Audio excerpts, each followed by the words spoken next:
Well, I've just worked with 20 students, and it was fantastic because they were from two different schools. I wasn't sure what to expect, had no idea. So I read three poems to students and just gave them a few prompts for a writing activity and just gave them 20 minutes. So I just read a couple of poems to them. One about being embarrassed about a mother who's from a different cultural background. Another piece about two potential partners who are from different cultural backgrounds. So one's higher caste and one's lower caste.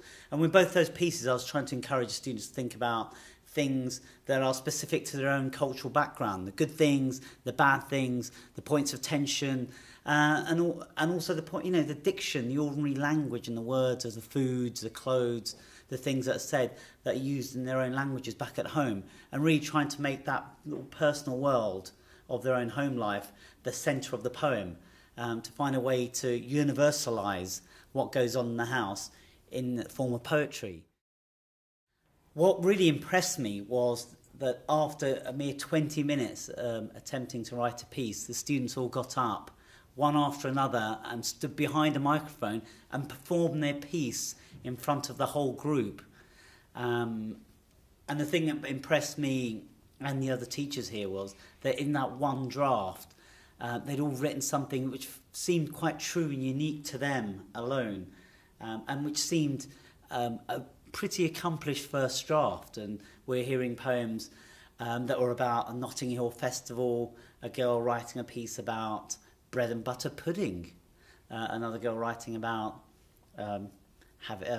being made to make tea at home all the time, probably for her brother, making food, making various different things.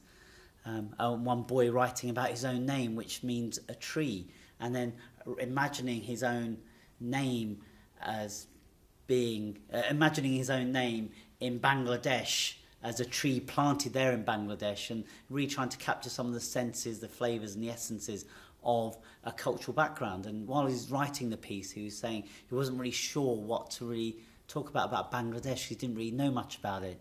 Yet by the time he finished the piece, he talked about